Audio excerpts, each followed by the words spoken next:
Welcome to Rant on Reels. I'm Michael Fooch. And I'm Xavier Barnett. Today on the podcast, we do deep dives into Zombieland Double Tap, Maleficent, and we go to the vault to talk about the original Zombieland. Yeah, and don't forget to leave likes and subscriptions. Subscribe to us on YouTube or iTunes if that's your fancy. We're also on Spotify and SoundCloud. And you know what? We're going to add something new today. I love new things. What are we adding, though? I mean, this is your thing. I mean, okay. Fine. I'll do everything on my own, as usual. Yeah, it's about right. Leave a review for us, guys. It really helps us out, Gotta get that algorithm going, technology, blah, blah, blah. I don't exactly know how it works out, but just leave a review. We'll read it on air. We'll try to read one per episode. If you guys one leave per us, episode, the best one. And not necessarily the one that praises us, but maybe perhaps the one that makes us laugh or cry. So if you say something mean to us, it'd be funny too. Just review us. Yeah. Give it and just give it all. You can tell us how bad Xavier's opinions are, because I say that all the time. No, it's not. You know what my opinion that isn't so bad. What? You're never on Instagram enough, buddy. Like, why are you not on Instagram? You know what? You tell people to like and subscribe, and like you're not on it. What's the deal with that, buddy? You're the one who always tells people to like and subscribe. You know what? It's a funny story. Like, I am not on I have Instagram, but I'm never on it. I think I've gotten one post, and that was from that was Miss Bala. I don't know when that came out. I took a picture about me in front of the Miss Bala poster. I'm like, watch the podcast, and yeah. But I was talking to Dave last week, our producer. And he was telling me, like, this technology thing is crazy. I thought you were anti-technology. I am anti-technology. I said it was crazy. You know that people watch us from all over the world, like the Philippines, Indonesia, Brazil, Mexico. Wow. I just want to shout out to all of you guys. You guys are amazing. Thank you to the international listeners of... I mean, does that mean we've made it big if people outside of, like, the 905 are listening to us? I guess so. We don't really know if we made it big till, we get a hate comment, but... We've had hate comments, I feel. Yeah, we had some. It was but I just didn't... It's not like which funny which movie was it that they really they really came after us for? Godzilla. Oh yes, that was a good one. I like that. We didn't watch anything I don't know, some like other Godzilla, whatever. Like what you like. These are our opinions. Like, I mean, all the power to you. Like, don't get me wrong, I do think I'm right about everything, but I love the original Judge Dredd, and people hate that. I gotta be honest, that's one of my confessional. Like, I really like that movie too. Yeah, so it happens. But yeah, there's nothing more that I would love to do than read a review from somewhere international, somewhere from like anywhere in the world that's not Canada. Don't get me wrong, Canadians, I love you. I will always love you. Yeah, but I mean, like, that'd be special to me. Yeah, that'd be like a bucket list thing. That's a milestone. I think that's a milestone for the podcast. So yeah, so if you're an international listener, please write us a review, and we'll read it on air, and you can help me knock something off my bucket list, or write a review of you reading a review to us. Anyways, enough about that. Xavier, any news you got for me this week? I don't know. I haven't been paying attention to the news. I've been living under a rock all this week. Yeah? Well, I got some news stories. All right? So last week we talked a little bit about Martin Scorsese and his anti-Marvel stance. Yeah. Well, somebody has come to his defense. Do you know who that somebody is? His mother? Well, I'm sure she would too. No. The Godfather himself, Francis Ford Coppola. Oh, I thought it was Michael Corleone was the Godfather. No, the director of The Godfather. And Mr. Coppola had to say, when Martin Scorsese says that the Marvel pictures are not cinema, he's right, because we expect to learn something from cinema. We expect to gain some enlightenment. Some enlightenment, some knowledge, some inspiration. I don't know that anyone's... oh my God, I can't read today. I don't know that anyone gets anything out of seeing the same movie over and over again. Martin was kind when he said it's not cinema. He didn't say it's despicable, which I just say it is. Wow. Shots fired, Mr. Coppola. Wow, that's I have a question. Like this, he says the same movie over and over again. Have you seen a Martin Scorsese movie? yeah. I feel like The Departed, Goodfellas, Casino, they're all pretty much the same movie. Gangsters, they shows them their life, and then they get, Yeah, they're living the good life, and then we find out crime doesn't pay. They're either Wolf of Wall Street. I mean, I feel like they're all the same movie. So, I mean, with respect to Mr. Coppola, I don't think he's right on that comment. I don't think so either, but, everybody...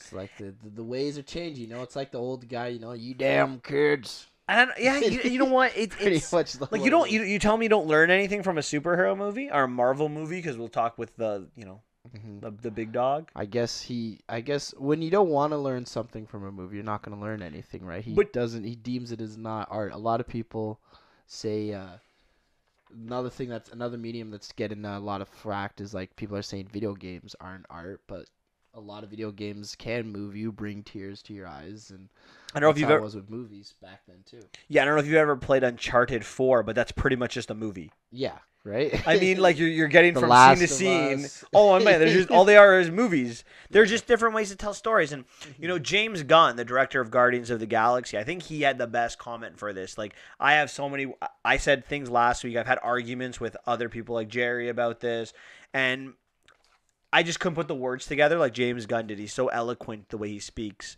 He said many of our grandfathers thought all gangster movies were the same, often calling them despicable, quote unquote despicable. It's funny because, I mean, they are kind of. Some of our great grandfathers thought the same of westerns and believed the films of John Ford, Sam Peckinpah, and Sergio Leone were all the same film. I remember a great uncle to whom I was raving about Star Wars. He responded by saying, I saw that when it was called 2001, and boy, was it boring. Superheroes are simply today's gangster, cowboys, outer space adventures. Some superhero films are awful, and some are beautiful. Like westerns and gangster movies, brackets, and before that just movies on bracket, not everyone will be able to appreciate them, even some geniuses, and that's okay.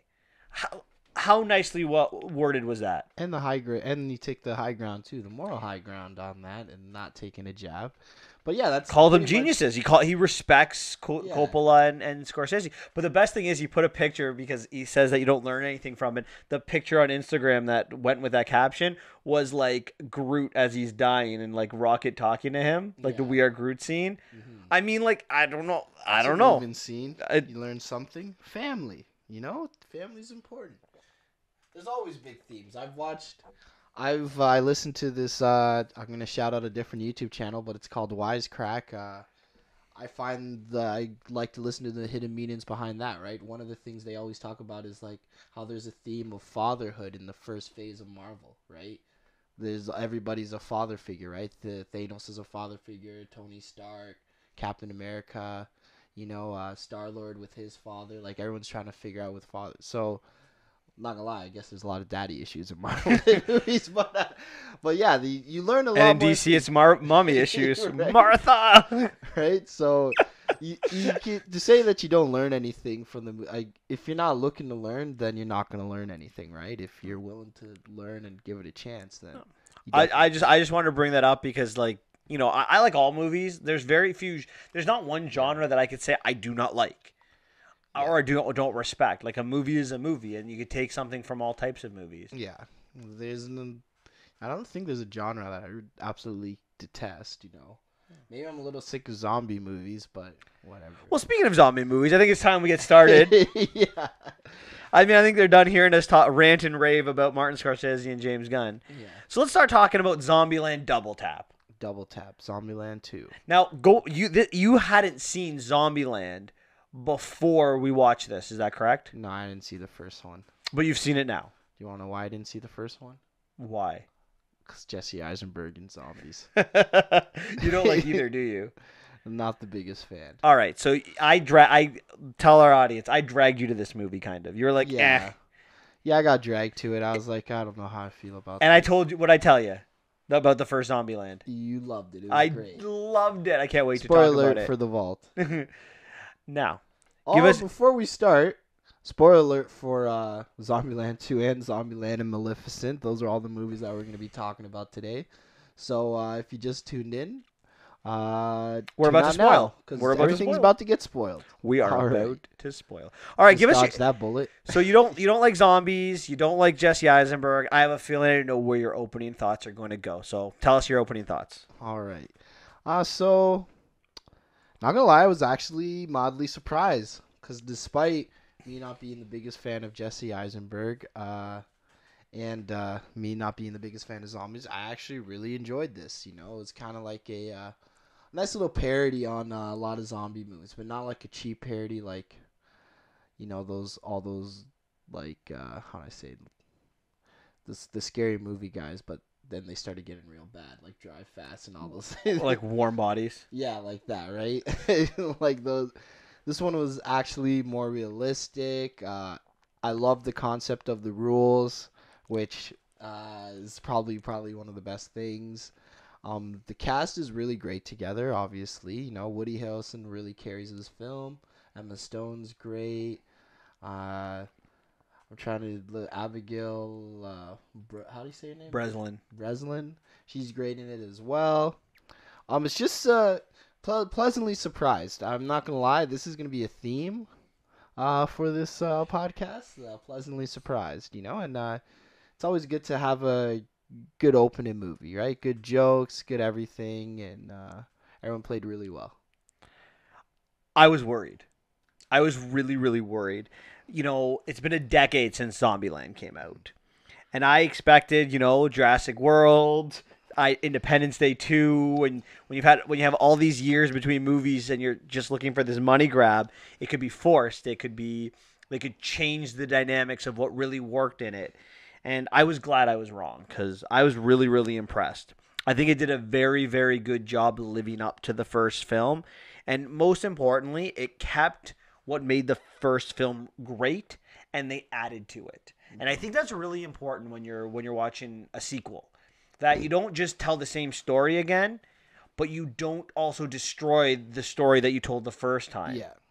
And you keep continuity. And I think they did a good job with all of those things in this movie.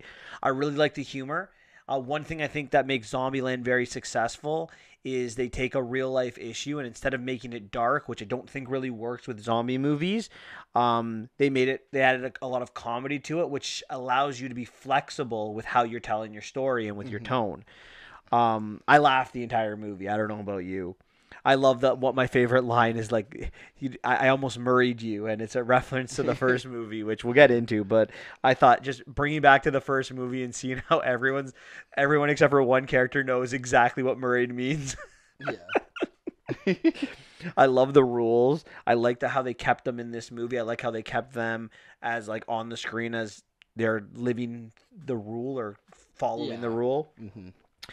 You talked about the original cast. Like, I think that they were great again. Woody Harrelson, I thought, carried the first movie, and I think he does a really good job with this one. But Zoe Dolch, who plays Madison in this movie, oh my God, her scene just playing like the dumb blonde was brilliant. Like, any scene she was in, I thought she was so funny. I love the doppelgangers. I thought they were really good. I like most things about this movie. What I didn't really like, though, the things I think that where they did take a step back, I didn't like the T-800s. They listed different types of zombies. So you have like the Homer Simpson, like the spy zombie, and now there's a new zombie. And I think this is a product of the last 10 years making zombie movies really extreme. I don't think that these T-800s, if you made them all quote unquote Homer Simpson zombies, I think the exact same plot could have went about. So I didn't really love it very much. Yeah, it kind of, because granted that they're all T-800s in the last scene, it kind of makes it look a little bit weird. But you didn't need them, right? It looked like, because you forget that in the last scene they're all T-800s, but they get killed like homers and everything Yeah, else, but right? exactly. I just think it wasn't needed, and I didn't necessarily love the Columbus and Wichita relationship. I've said this on this podcast before, and we've talked about it a lot. When you make a sequel, you have to now, after putting the couple together, you have to break them up again just to bring them back together. Yeah. I think it's a cheap ploy, and I was disappointed they did it, but at least they made it work because Madison just again stole the show. I thought it was really good. All right, that's my opening thoughts. Let's get started on deep diving into this. So the movie begins with like this shootout in the eclipse the ellipse. Sorry, not eclipse. The ellipse in DC. Yeah. Right in front of the White House, and it's a bit over the top of a scene where they're all killing the zombies. But I think it does a great job of setting the tone for the movie. It's not a zombie movie. It has zombies in it. It's a movie that's going to be about relationships. Yeah, it's pretty much a relationship movie with the zombie overtone. Now, did you like the opening sequence? Yeah, it was pretty good. You were okay with like them just like shooting like 50 zombies and like during all the credits, Woody Harrelson was killing them all with Tallahassee was killing them with, It's kind of, for someone that's never watched the original, it kind of gives me an idea of how the whole film works. So I'm like, okay, this is the kind of film we're gonna get. I'm like, all right, whatever. I'm not like, I wasn't in love with it at the time. I was just like, oh, okay, here we go. Hey, I think it just sets the tone very well. Yeah. So after the directed by, they enter the White House, and I guess 10 years have passed, and I'm not sure how long they've been at the White House, if it's been a year or whatever, but they're living it up, and like I said, they've acknowledged that it's been 10 years since the first movie. Or since our first story. Columbus and Wichita are together, but they're clearly in a rut. Yeah. Tallahassee and Little Rock have this like father-daughter relationship, and Little Rock just turned 18. She's trying to rebel. She wants to be around people her own age. Yeah. She wants to, teenage problems, the hormones are coming out. She wants to get laid. Yeah, she wants to experience what teenagers experience. What does it mean to laid someone? Columbus himself's a lot happier. Not that you would know this, but in the first movie he's like a pessimist. He's like depressed, glass half empty. But here he's an optimist. He's like, he proposes to Wichita. It's good. I have mixed feelings about the White House sequence, though. How about you?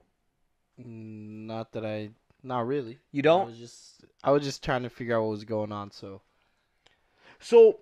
I think it was hilarious. I like the like how he used Tallahassee used the portrait of Taft to like to wrap a present. I like how they use like George Washington's like flint, or like the sword that was given to President Roosevelt. So Eisenhower. I like how they use all these presidential things, but on the other hand, what I kept thinking about watching this movie, and I know it's a nitpick. I am well aware it's a nitpick, but the thing I kept thinking about, isn't the White House supposed to be like the safest building on the planet? Like, where's the president? Like, why did the president even leave this building? I have no idea. Maybe he was maybe he was on a trip when it happened. Maybe. I just thought, like, maybe the way I try to, like, in my head kind of make sense of it is that all rich people like went to live on an island away from all the zombies. Like, they all survived. They like took their helicopters. They left. They're in the underground. Yeah, bunker. Yeah. They can serve with their food. They're good. They all survive. They're all living happily. This is where like all like the proletariat, like the poor and the middle class. They're all stuck living in in Zombieland. Okay. Does that make sense? Like that's how I like. Well, Bill Murray was in the first one, so.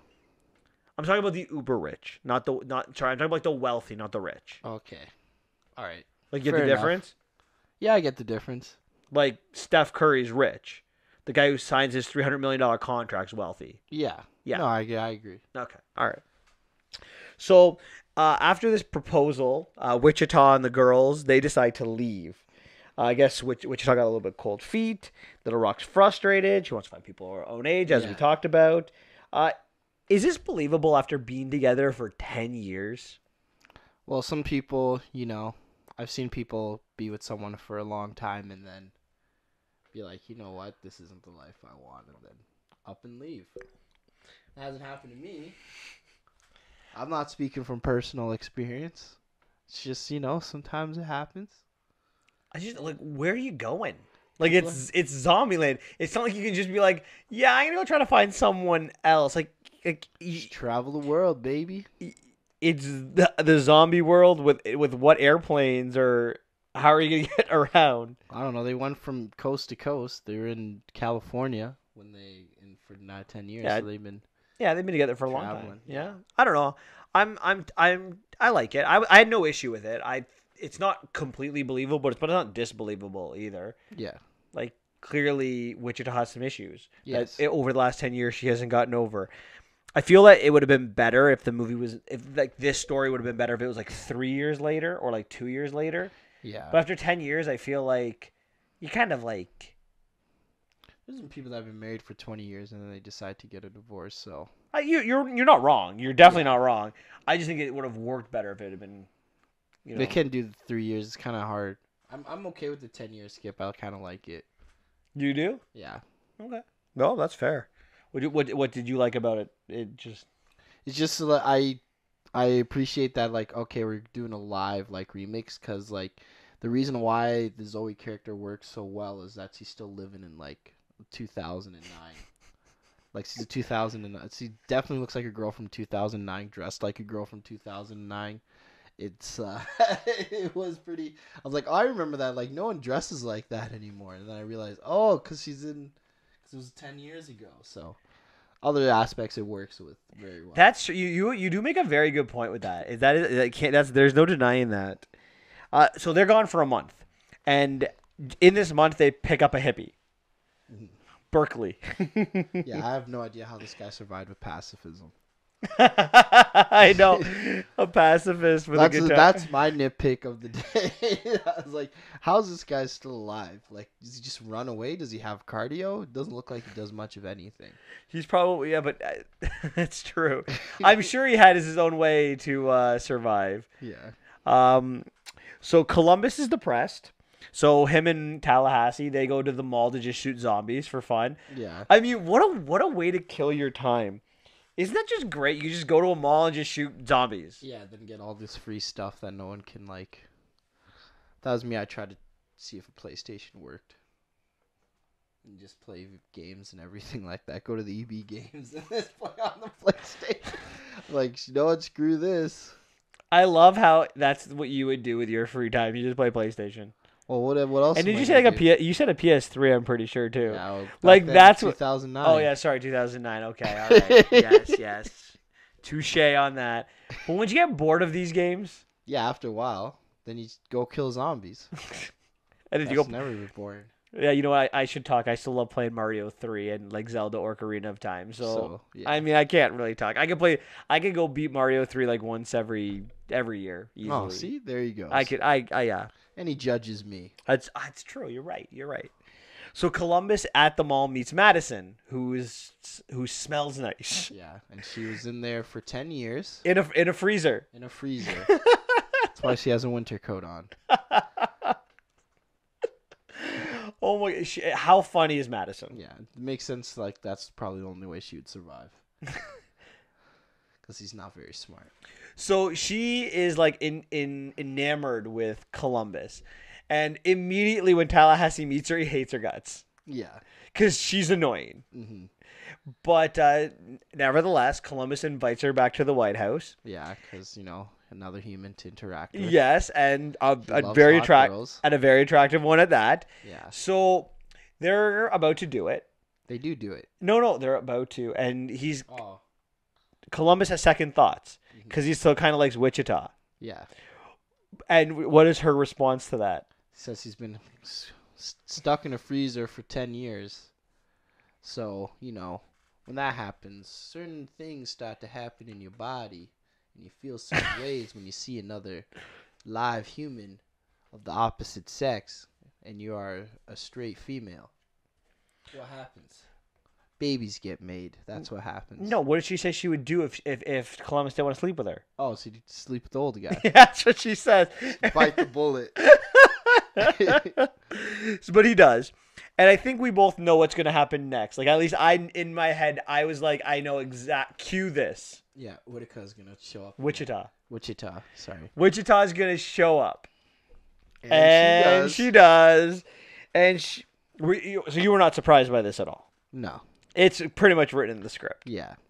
So Little Rock has left her all by herself. Yes, he ditched her. Karma? Question mark. She pulled the Whitaker, but she didn't leave a note. Oh, she left a note too this time. Yeah, she left a note that I'm leaving without you. Yeah. And Wichita was stuck all by herself at a gas station. Mm-hmm. Absolute brilliant. So she comes back, and they all decide to look. She come back to get some weapons to go look for her. And Tallahassee and Columbus are going to join her. Yeah, they're on their way to that Elvis place. I forget what it's called. Memphis. Graceland. Where Elvis is from, because that's what, I guess, for the last 10 years, Tallahassee's been saying. And now she wants to go there. Because Tallahassee loves some Elvis. Yeah. First one's Bill Murray, this one's Elvis. So, in this scene, Wichita actually apologizes, which, if you had seen the first movie, you know that's not one of her strong suits. In fact, she doesn't do that very often. And the entire time, I'm just thinking to myself, where's Zoe? Wait till Madison shows up, because this is hilarious. Yeah. It's a very typical scene, but do you think it's effective? Yeah, it's effective. Were you laughing? It's gonna create it's more like a ha-ha laugh. I feel like if you're gonna play these two people are having trouble, the execution was very well for it. Mm-hmm. Like I don't think that they could have done it better if you were gonna temporarily break them up in this movie. Yeah, I agree. Maybe actually no. Never mind. Well, go ahead. Tell me, what do you think? It wasn't a good idea. We'll move on from this. All right. Well, the next 15-20 minutes of the movie, we have Madison being Madison, which is hilarious. Yeah. She annoys everyone except for Columbus. Yeah. Which is so funny, because in the first movie, that would so annoy the Columbus character. Yeah, but he's like, you know what? She's nice to me, and she slept with me when I met her. When I met you, you stole the car and left. I mean, when we met you guys, you got the better of us 3 times. Yes. You abandoned us 3 times. You held us at gunpoint. She smells nice and treats me nice. Yeah. So I really like the character. I really do. I can't stress enough how much I think that she did of all the side characters. She stole the show for me. Fair enough.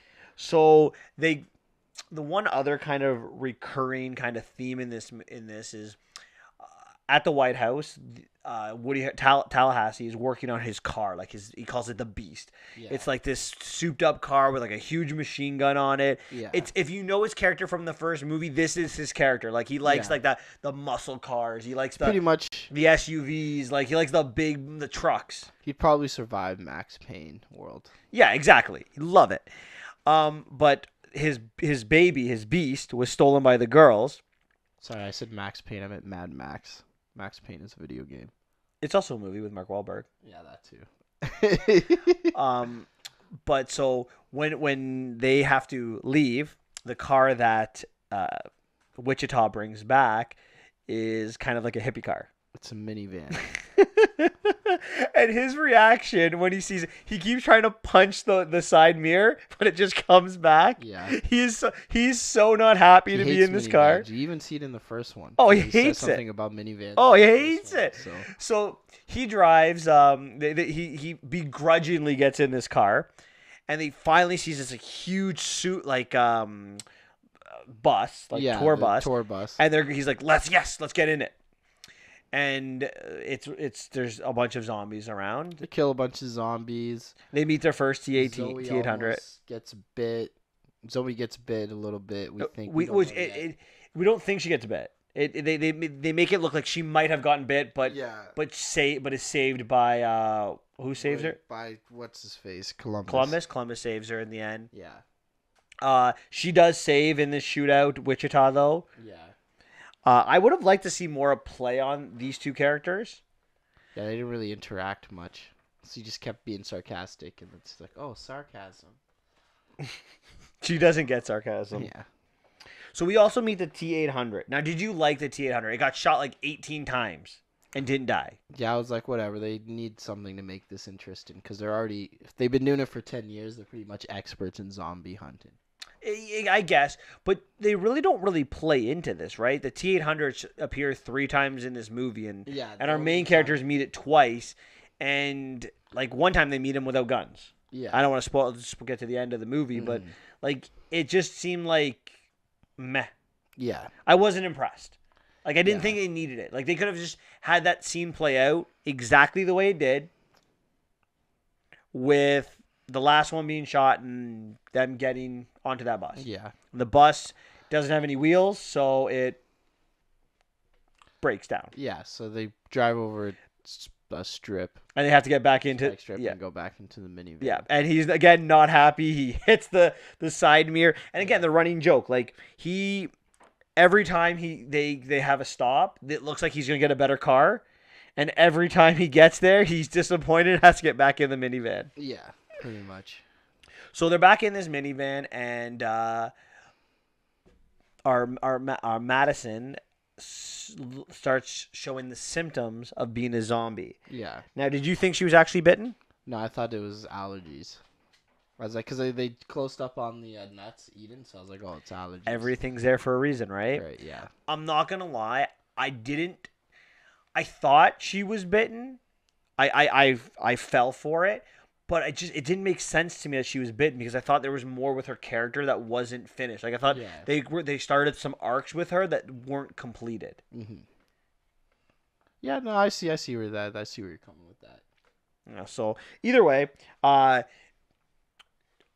Columbus has to go put her down, quote unquote, kill her, and he decides he shoots but doesn't off screen. So it's a key sign that he didn't kill her. Yeah, we didn't see the body.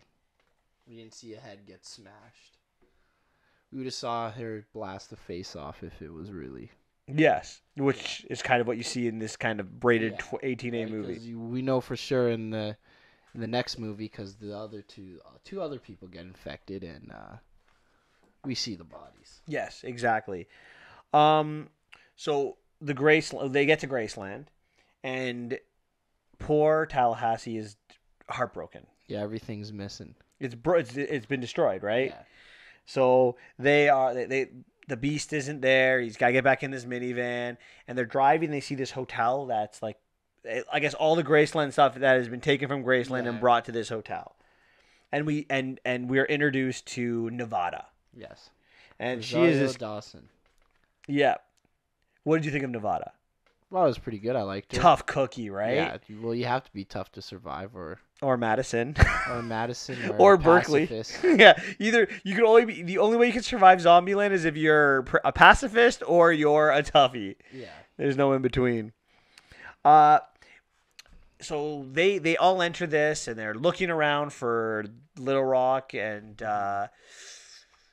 Tallahassee goes to play the piano and gets knocked down by Nevada from behind, and she says, "I almost murrayed you."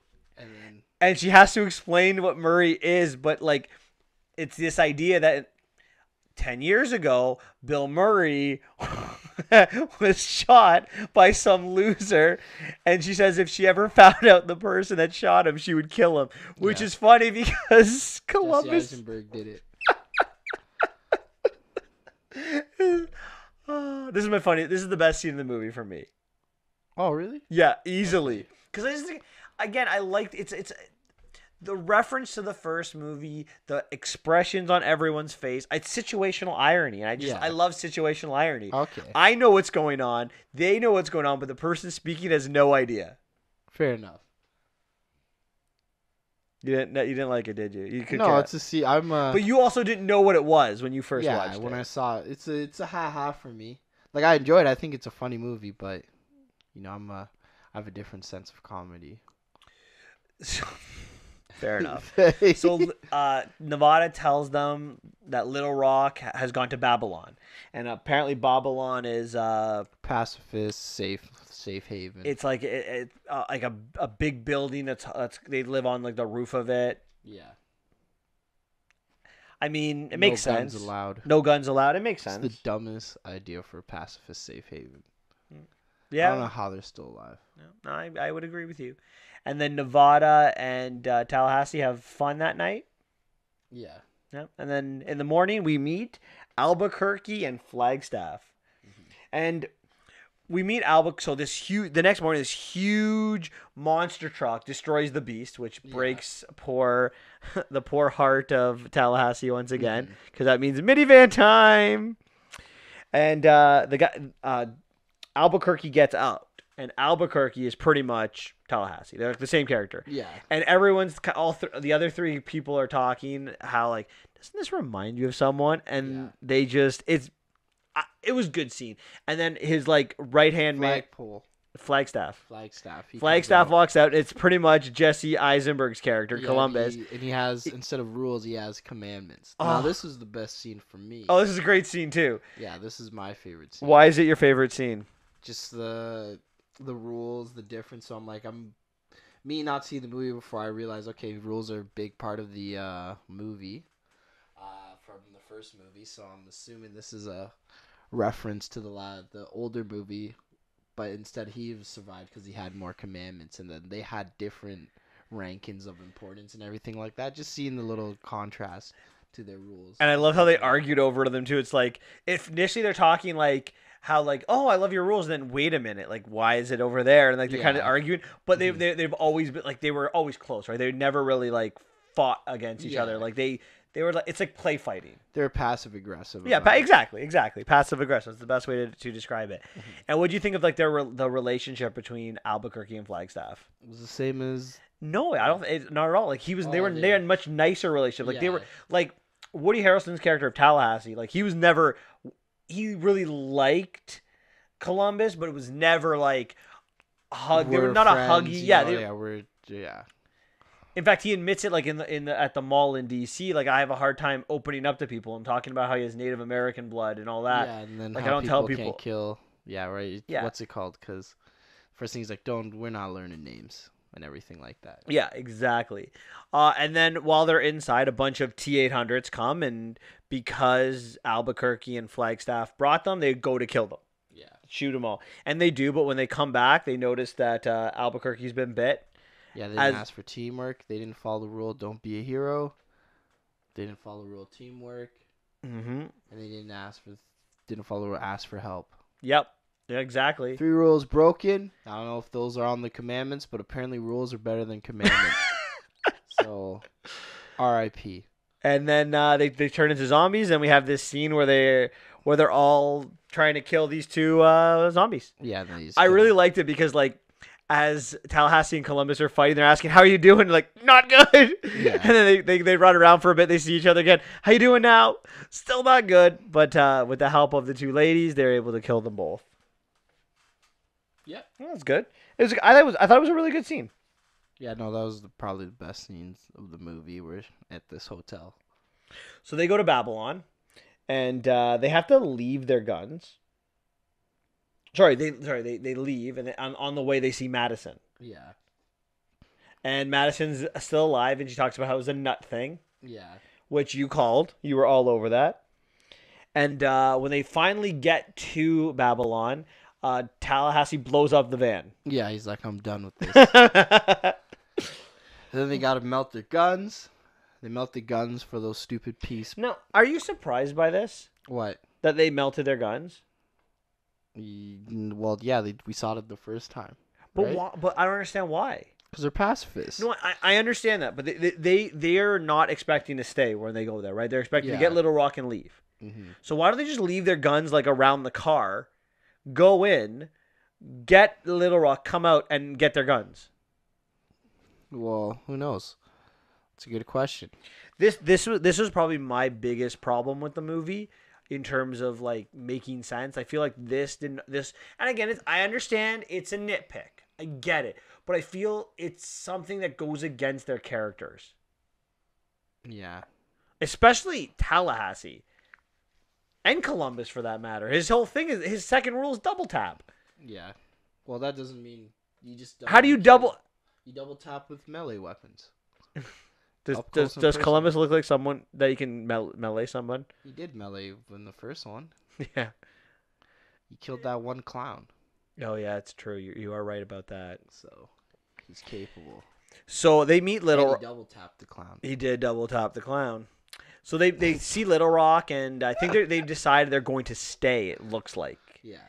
Tallahassee's like, I'm not staying. She's okay. And she goes to leave. He sees all these T-800s that are coming, and he goes back, and now they have to come up with a plan because apparently these pacifists are so smart. They fire, firework. I'm thinking they must happen occasionally, like all the time. They should not be. They're firing fireworks because if that's the first time, can't be the first time. They definitely would have been killed. Well, they did say. Well, we did get from Flagstaff and Albuquerque that the T-800s are a Western thing, and they're making their way east. We do get that from them, that piece of dialogue. So maybe that's the reason. Oh yeah, fair enough. That could make sense. So they have to come up with a plan because the pacifists and the hippies they are useless, and the gang has no weapons. So this is the plan. They are going to attract the T-800s to a certain area, and they're going to blow up a biodiesel container, and whatever's left, they're going to clean up the mess with shovels. Yeah, and then whatever's left after that, they're going to make them chase them and then fall off the roof. That's plan B. They think plan A is going to be good enough. Okay. They have that as a backup plan. Yeah. But as soon as they start coming, the horde is larger than they expect. Yeah. And the biodiesel doesn't work to the T-800s at all. So the hero thinks it's over, except Nevada returns and uses it. Returns with the thingy and what's the thingy? The monster truck. The big monster truck, and then starts running all of them over. Yeah. And then they decide it's time for Plan B, which they run up the stairs. And then they chase Tallahassee. And he jumps off. And then zombie kill. We forgot about the zombie kill of the year thing that they had. We'll talk about that at the end. Yeah. But he runs off, he jumps, and he grabs like this hook. And all the zombies just run off, which I guess it doesn't necessarily make the most sense, but it makes sense nevertheless, right? There's only, like, they might be, I don't think the T-800s are smart. I think they're just strong. Unkillable. They're unkillable. Because, like, the T-800 and the Terminator isn't smart per se. I guess he's smart. He's a computer. He's a computer, you idiot. Yeah, no, you're right. Smarter than you. So, and me combined. Which takes me to my question. The one running gag in it is the zombie kill of the week, the zombie kill of the year. Not the zombie kill of the year. I know the last one is definitely not the zombie kill of the year. No, the best zombie kill in that movie was the Leaning Power of Pizza. Oh, the Leaning Power of the Leaning Tower of Pizza. Pizza.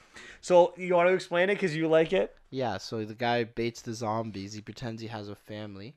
Then he walks over. The zombies are dumb. They just start trying to kill the family. He goes over, and then, I don't know, he has the strength of a million men, because he just does a carjack, and just tips over the tower on top of the zombies. It is brilliant. I think that's the best zombie kill as well. Brilliant. I listen to other reviews, everyone's like, yeah, that's the zombie kill of the year. So that's definitely that one was better. It was a good one, but it's lemons, and... Did you think Tallahassee was going to die in that process? No, I didn't think so either. It's the tone of the movie. Meant Nevada. Exactly. He just meant Nevada. He has to leave. And remember one of his first lines to Little Rock is "I'm never finding love again." And I agree. So it ended with Wichita saying yes.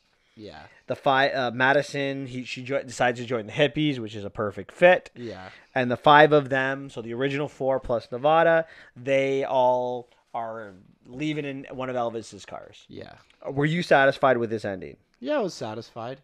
I didn't expect a crazy ending or anything like that. I was like, okay, sweet, they're a family again. Yeah. Home is where you make it. That's the whole thing. The whole point. He was trying to find a place to stay, but he realized home is wherever his family is. Okay. Typical Disney movie ending. And then I thought the movie was over, but nope. There's a post-credit scene. Yes. Bill Murray, on the date of the zombie apocalypse, is getting interviewed for Garfield 3. Zero. Yeah, Day 0. Yeah. He's getting interviewed for Garfield 3 when it all happens, and he goes Terminator on them and just starts killing all of the reporters. It's a great scene. Yeah, it's a pretty good scene. I'm glad they found a way to bring Bill Murray back. Yeah. And I think that was a great, nice touch to end the movie. Yeah. A lot of people say it's a great sequence, too. So. Oh, and a fantastic sequence. Because it's so not like what you would expect from Bill Murray, but it's just funny. So I guess a couple questions I have before I'm done talking about this movie is: do you want to see another one? Would you want to see a third? Yeah, whatever. See a third one. Might as well. Now, would you want to see a third one right away, or would you like them to wait 5 or 10 years to make a third one? Wait a little bit. See, I would agree. I would say 5 years. Woody Harrelson's. You don't want Woody Harrelson to be too old to make it either, because he is such an important part of it. Mm-hmm. And then from there, you can kind of, Yeah, or if I never see it again, I'm okay with that too. Oh, I really like it. Well, I'd like to do this universe again. So you agree this movie, now that you've seen the first one, so you saw the first one, did this movie live up to the hype of the first one? It's probably better than the first one. You think it's better? Yeah. See, I don't think it's better. I've seen them both, so I have it fresh in my head. I like this one more than the first one. Yeah, but you saw this one first. I think that kind of doesn't matter. Because I saw the second one. I saw the second one latest, so it's no recent bias over there. I have the least amount of bias. That's true. So you like the second one? I like the first one better. Yeah. See, nostalgia. Always has the nostalgia goggles. Nostalgia goggles were on in full force. Anything else you want to talk about? Oh, I'm good with that. You forgot to talk. You didn't tell the best part of our movie experience. What was the best part? What happened before the movie even began? I forget. We went when you were trying to get into the theater. What happened to you? I don't even remember. You gave your ticket, and what did the guy tell you to do? Oh, he had to. Oh, he ID'd you. Me. Yeah, he ID'd me. He ID'd you. He ID'd the other guy. But some other guy looked way younger, Giovanna. But I'm 34. I got ID'd at a movie theater I go to all the time. Yeah, I think that guy didn't know what he was doing. And I'm Xavier. It's not you're gonna be what, 28? Yeah, 28 next You year. look like you're 35. So I mean, come on.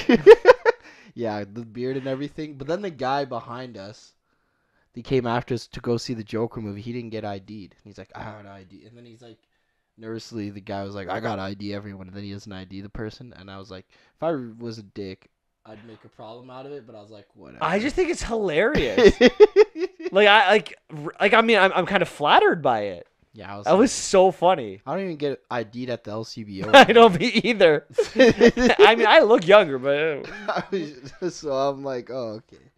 All right, Xavier. What would you give this movie out of 10? Probably give it an 8.5. Really good movie. Couple little things, like Jesse Eisenberg's in it, and it's a zombie movie. that takes. So this is as high as a zombie movie could get for you. Yeah. Yeah. That's it. I'm not gonna give it much higher. I give it a 9 out of 10. I think it's solid in everything. It's there are a couple plot things I didn't completely agree with. I didn't like the T-800s, and I think that really left a sour taste in my mouth. But overall, I laughed the entire movie. I like the themes that go with this movie.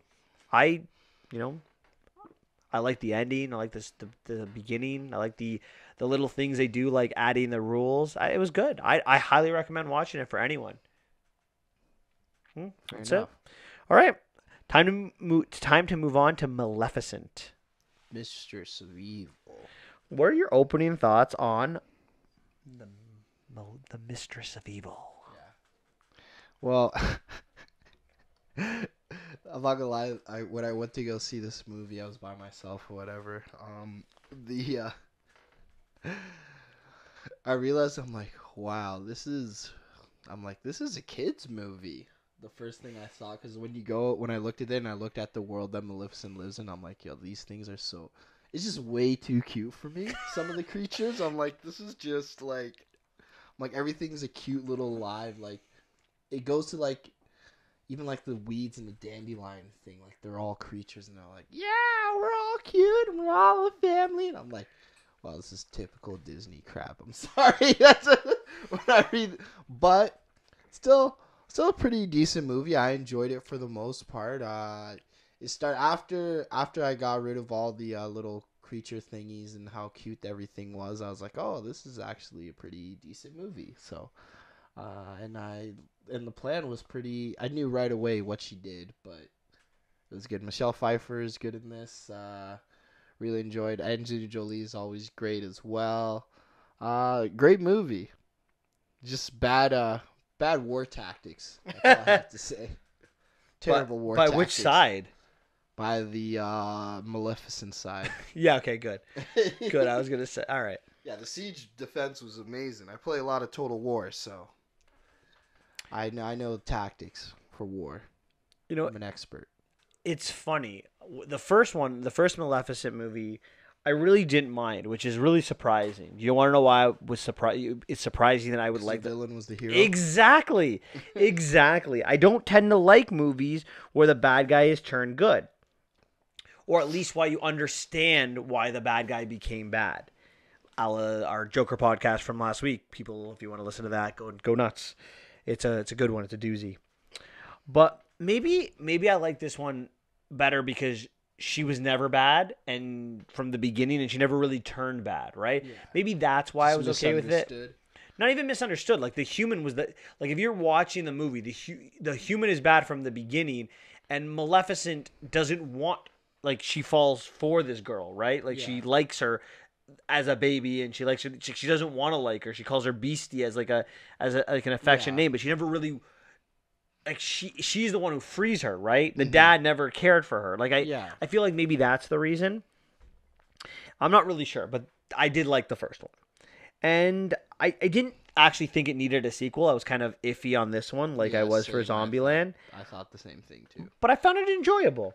I'll be the character that stole the show for me. The reason I really like this movie, or what I really like about this movie, was the Queen.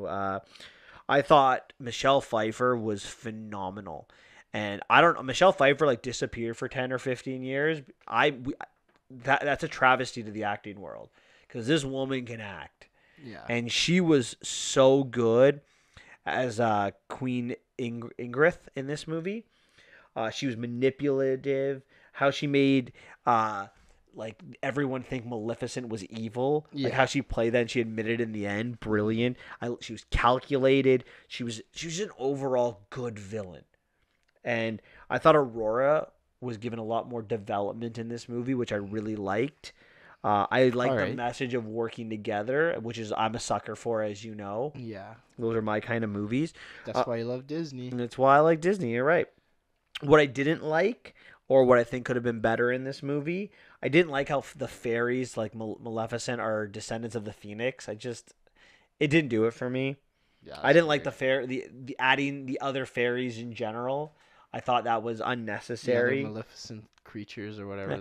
I didn't really like Maleficent in this one for the most part. I mean, I felt like she really wasn't developed very well, or at least as she was in the first movie. Mm-hmm. I thought this movie was more Aurora's movie, and I think that was the strength of it. And I think they were trying to fit a bigger role for Angelina Jolie in this film, and I think they forced some things. Yeah. And when we get into the deep dive of it, we'll talk about it and what we think about it. But yeah, okay. So I guess the first question I have for you before we even get into this is: did you think this movie was needed? No. I was scared that I was like, "Is this gonna be?" I thought this was gonna be terrible. It didn't make money though, so that's another thing. It's not making its money back so far. Like it's losing out to Joker. And there's no other kid movies out right now. Which is it like? See, I don't buy that. It's losing to Joker. How can it be losing to Joker? Like, I feel like the Joker's rated 18A. It's for a specific audience. Whereas, like, Maleficent is, like, rated PG. I feel like the people didn't come out to see this movie. Yeah, that's why. Because they're all watching Joker, right? Is that what you think? Joker's 18A, so it already has a limited amount of people watching it. And it's still making more money.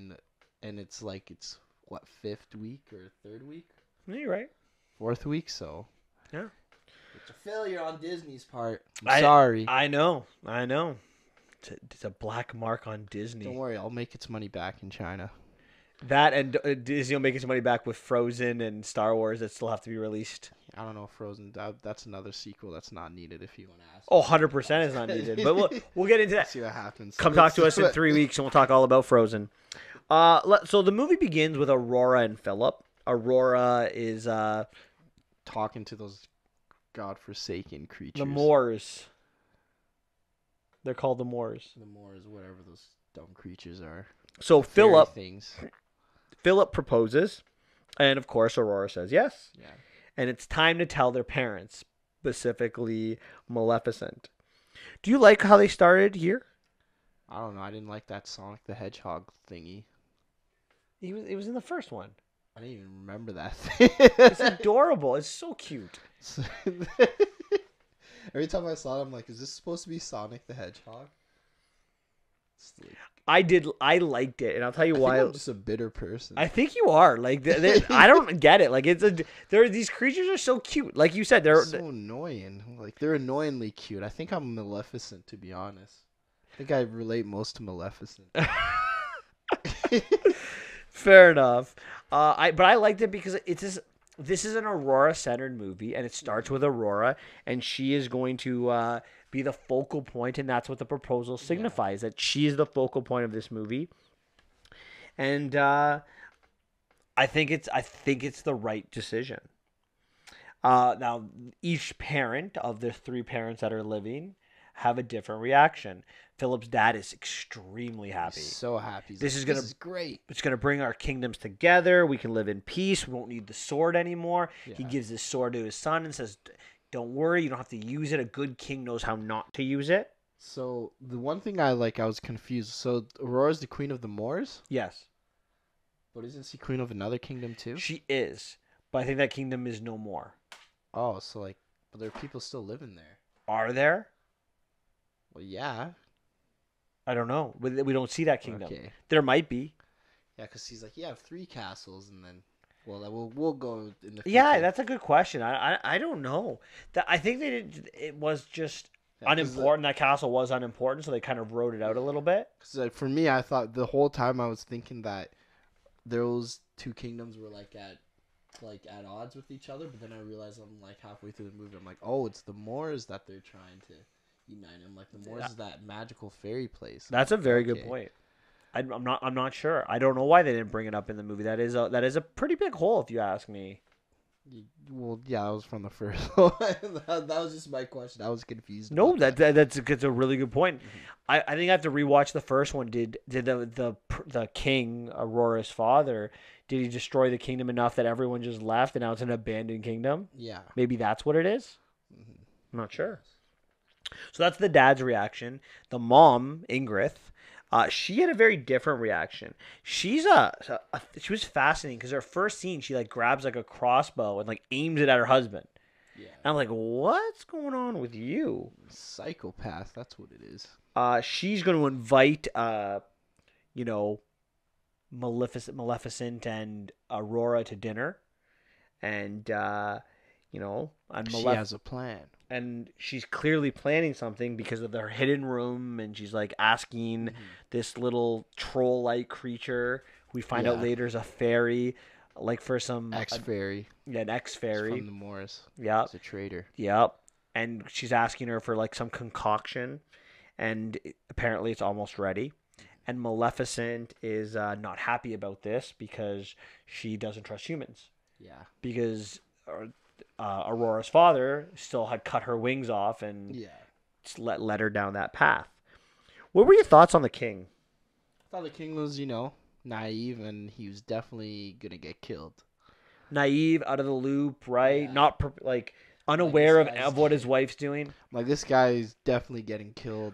Why do you think at the beginning of the movie? Yeah, why do you think that good people always portrayed that way? Good people are always portrayed as naive, unaware, stupid. Why? Because that's how the real world is. You gotta be prepared to do the dark deeds. So you're telling me that people like the king, we shouldn't be like the king, we should be like Ingrid? No, not like Ingrid. You just gotta be aware. You gotta be like Maleficent. Aware that, you can't trust anybody. I'm sorry, guys. That's the way the world works. Wow, that's such a negative view of the world. I mean, you're not wrong. You're not wrong. Don't get me wrong here. You're definitely probably right, but it pains me. That's all I can say. Yeah. It pains me. What happens. What did you think Ingrid was up to? I thought she was up to no good, if you ask me. Started making trouble in her neighborhood? Is that what you're saying? Yeah. She was just, hanging out with the boys, writing graffiti, saying Moors sucks.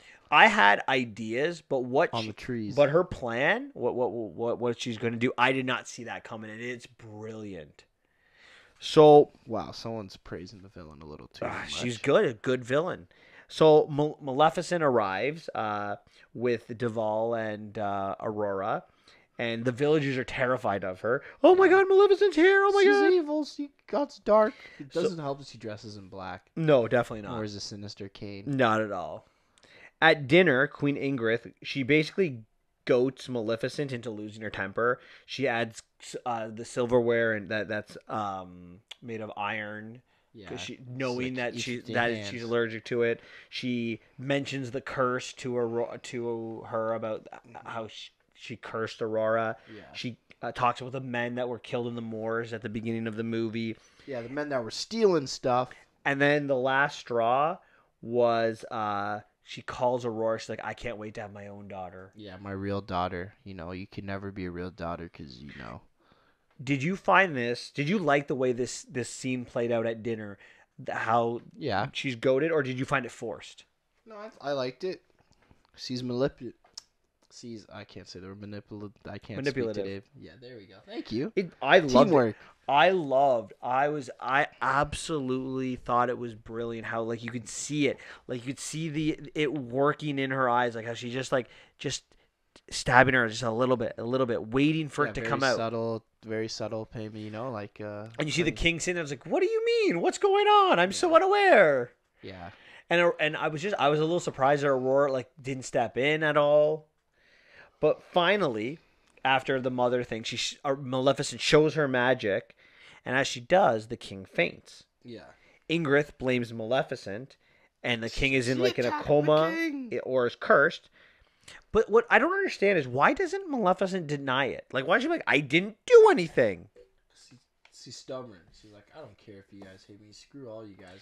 But it's Aurora. She didn't want Aurora to marry them, and she didn't want anything to do with them, so she just left. Wanted to leave, and like, if I'm evil, I'm evil. Good riddance. We don't want to be with humans. That's good insight. That makes a lot of sense. Yeah, it's very stubborn. See, I'm like Maleficent. That's why I know her. That's why you know her so well, because you're like her? Yeah. I guess you can't argue with that. You're pretty cynical. Yeah, I'm sorry, guys. But sometimes that's how the way the cookie crumbles. Or the wings get chopped off. So she tells Aurora it's time to leave, and Aurora's like, I'm not leaving. I got it. My husband's father. Come on, fix it. Help us out. Fix this now. And at this point, Aurora didn't do anything and then leave, but nope, she just leaves. You're just like all the other humans. She's super hurt. She's like, she would believe that person over me. You know what? Screw this. I'm out. See you later. Exactly. All you have to do if you're Maleficent is like, I didn't do it, and if you're Aurora, you have to believe she's like, oh, my mom said she didn't do it. She didn't do it. Yeah, communication is the most important thing in any relationship. But she doesn't really know communication. She's been talking to flowers all her life, so that's why she's failing at that. So Maleficent leaves, and flowers, as she's flying away, she gets shot with an iron bullet and falls into the water, and is saved by another horned fairy named Connell. Oh, that's his name. And taken to his lair. Now, did you like this scene? I was like, what the heck's going on? I'm like, of course there's other freaking guys hiding underground. Were they underground or they were I think they were on their little island. It was like an island lair. It looked underground to me. Yeah, there was an underground in the island, I think. Yeah, but he came from the sky, so that's why I thought it was so weird that they lived underground. Well, this is my problem that I did have a problem with it, because where did he come from? Where has he been for the last 50 years? Last fight. Why make himself known at this point? Why not in the first movie when she lost her wings cut off? It's not. I don't think it was better to have it in it. I think it would have been better to have her float down the ocean, half alive and half dead. They were scared of the humans. And if you're gonna have him in it, so let her get shot. She falls into the water. She floats to where his lair is, half dead. Yeah. Wouldn't that make more sense? Who is this? Who is this girl? Scene Metal Gear Solid. That's Metal Gear Solid 3. It just It just, to me, it didn't make any sense because if this guy had known about Maleficent the entire time, he should have been in the first movie. I think it just, to me, is very forced. Yeah.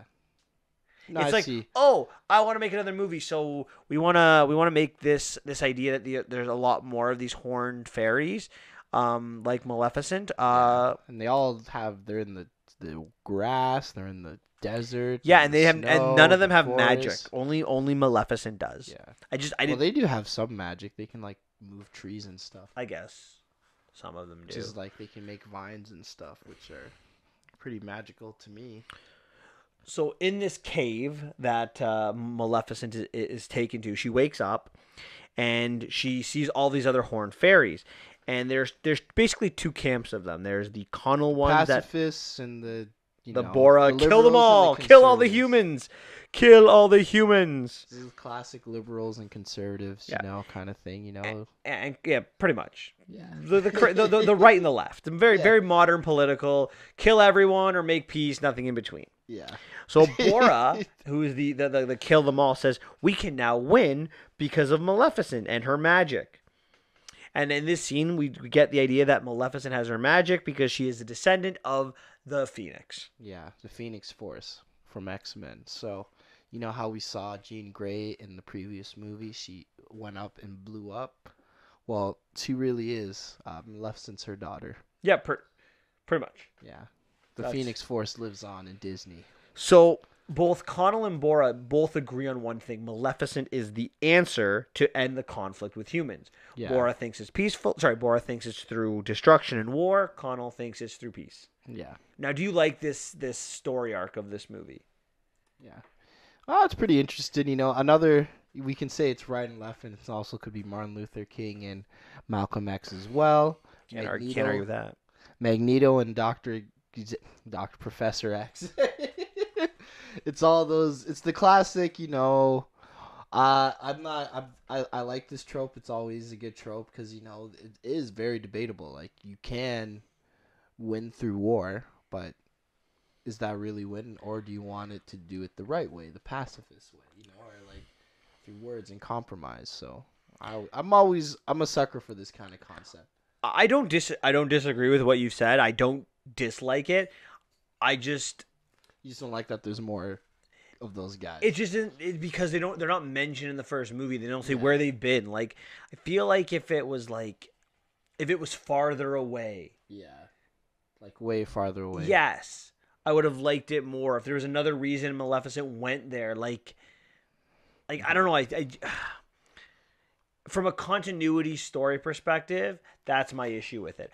As for this movie, I thought it was a really good touch.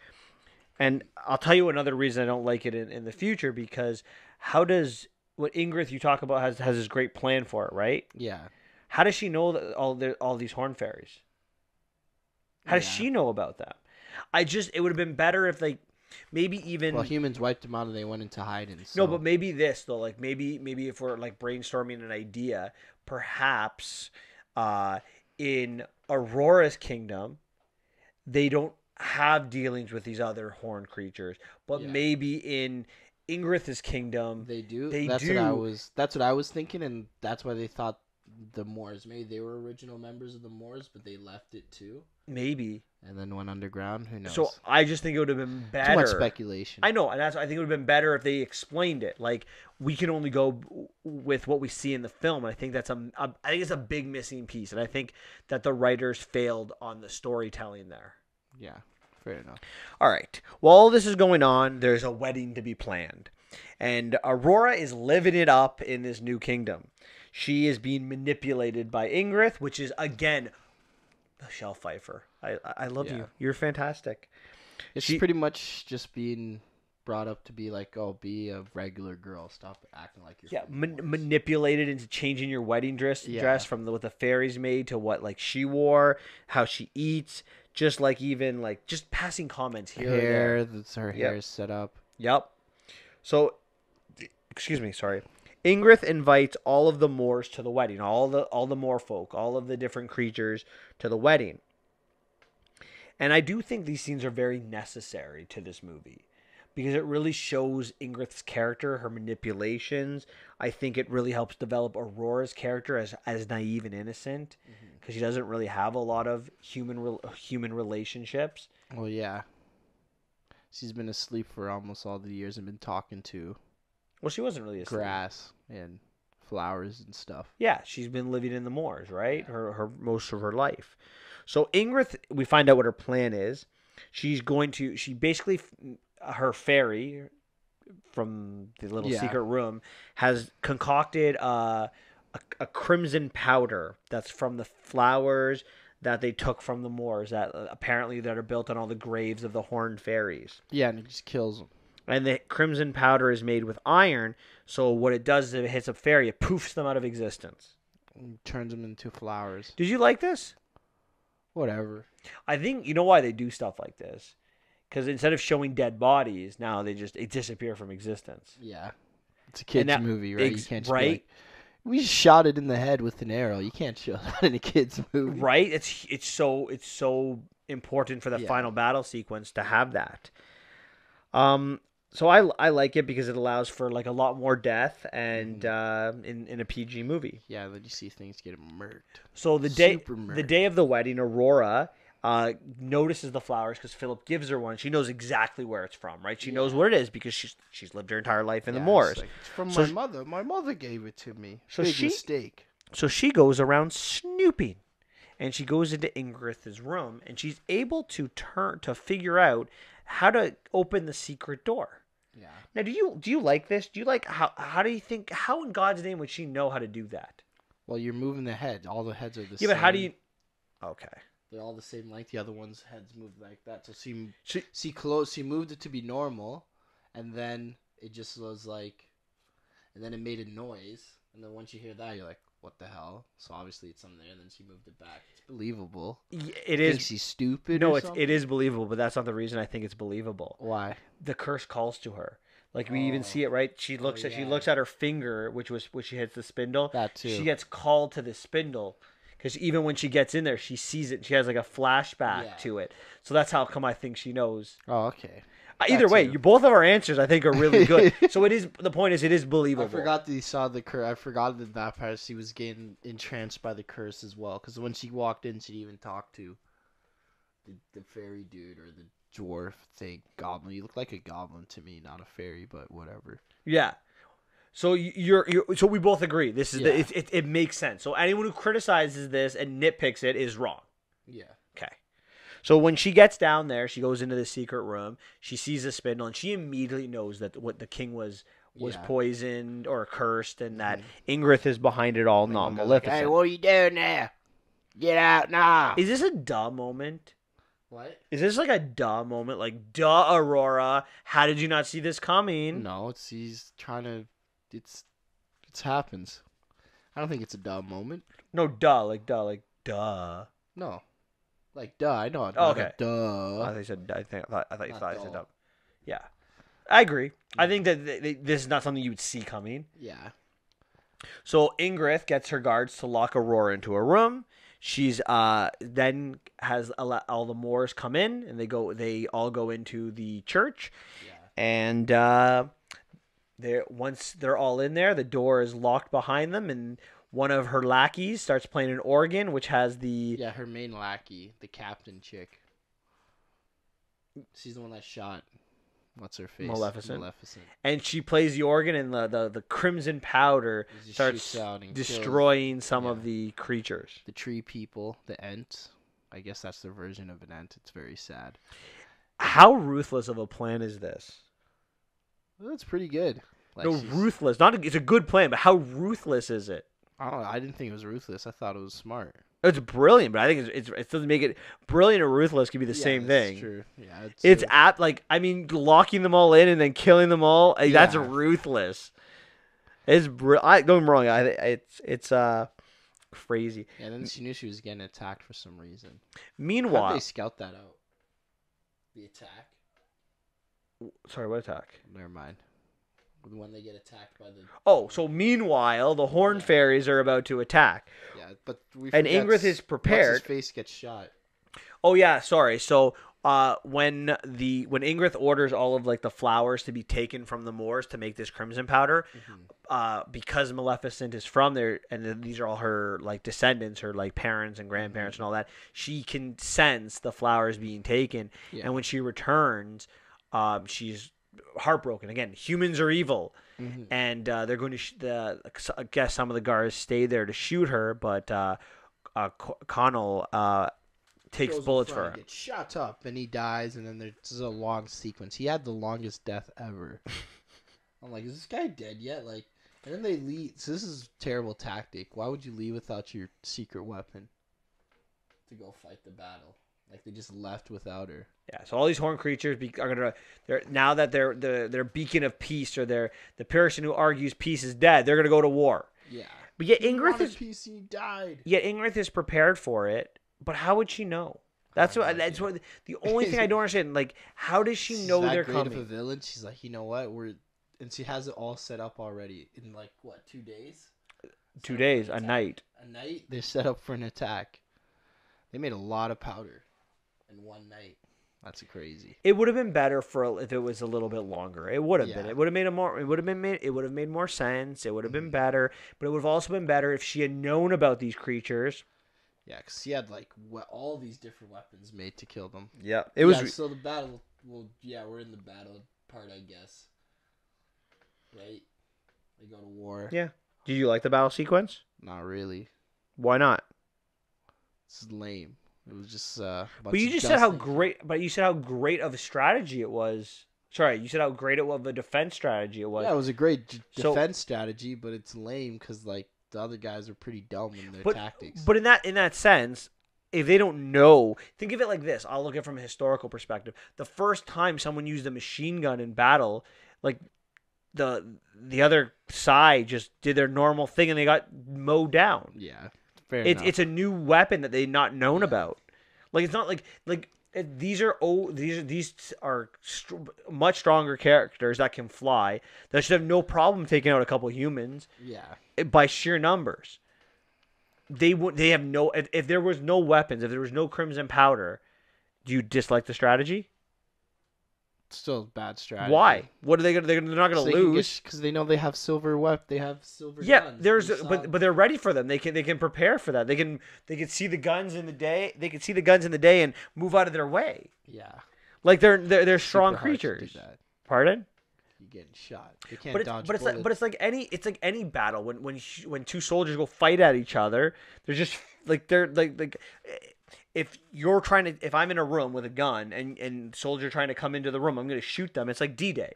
Yeah. Like, it's going to happen. Some soldiers are going to have to sacrifice themselves. It's war. Yeah, that's what happens. That's what I'm saying. That's why it's not a bad strategy. It's only a bad strategy because of the crimson powder. Oh. Well, yeah, and then they go down low and then they just I don't know, it was okay. It wasn't an epic battle to me. No. You know? It was just I thought it was enjoyable though. You said it wasn't enjoyable. No. It was okay.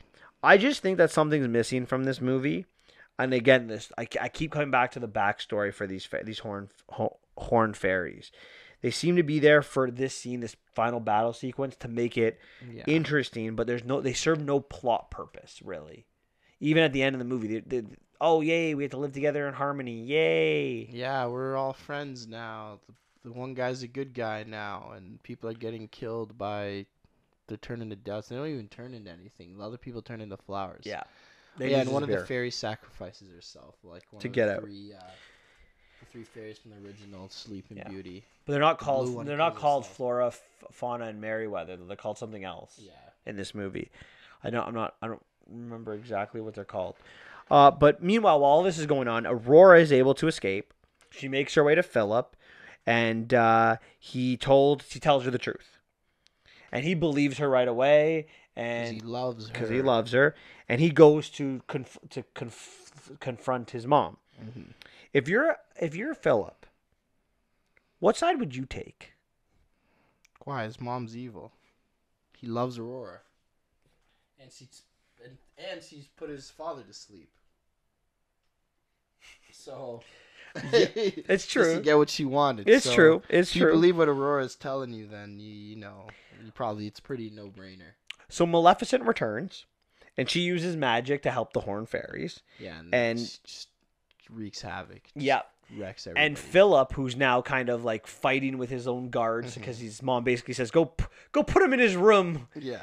So he kind of runs to escape, and Bora comes down to attack one of his guards, like his mom's guards, and he puts an iron sword to Bora's neck and says, "Listen, I'm not looking to fight you.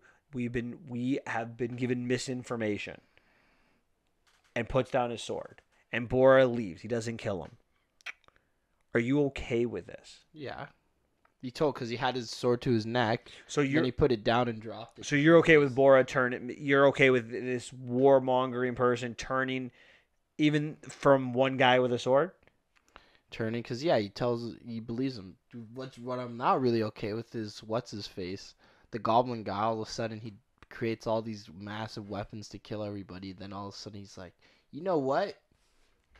I'm gonna stop doing this, and then just starts helping everyone for no reason. We don't even know why he helps. He's just good all of a sudden. I think it's what Aurora says to him. Aurora does talk to him when she confronts him about the spindle before she gets taken away. She's like, "You're a fairy. Why are you doing this?" I think that Ingrid has manipulated him, and Aurora, who's this really good character, in that even if it's only 2 minutes of talking, is able to turn him. I think that one makes more sense to me than Bora. No, I think that one's worse because that guy's been doing it. Who knows how long he's been there for years, right? But how many? At least this one, he had the mercy. He could have got killed right then and there, and he didn't. He dropped the sword. That's true. You're right. This point, I can kill you. Like, if I was lying, why would I drop my sword? You're right. Makes more sense. Versus, oh, you know what? This little girl, I'm gonna believe her because she's pretty. I'm a good guy now, guys. Hey, you're definitely not wrong. So, Maleficent goes to confront Ingrid and to kill her, but Maleficent says you can't do it. Murder is bad. Like we're not like that, and tells her like we don't come from that. Yeah, we don't do that. And she's like, you're my mother. Like you've always been my mother. Like that's who you are. And Maleficent like powers down. Yeah. And Ingrid has another gun and shoots her, and Maleficent takes the bullet. Like takes the bullet for Aurora, and she disappears. She dies. And Aurora's tears are going to bring her back together. Yeah. Was there any doubt that that Maleficent wasn't staying dead? No doubt. It was the Phoenix Force. Yeah. You saw the foreshadowing. Yeah, 100%. Rise from the ashes, literally. Like a phoenix, blah, blah, blah. That's why they had the phoenix and not a dragon. Yep. And she comes back as the phoenix, not a dragon, as Xavier says. And, yeah. Kills everything. Everybody becomes friends. We all live happily ever after. We have a wedding. The king wakes up. Curse is broken forever. Yeah, they fight with Ingrid gets turned into a goat. Yeah, and then the one chick still has magic powers even though she was killed. Yeah. The flowers. Yes. They're like, ooh, the power. Was this ending anticlimactic? Not really. I mean, was it predictable? We all know that was happening. Yeah, it was really predictable. It was good, but I mean, like it was a good predictable. Like you wanted.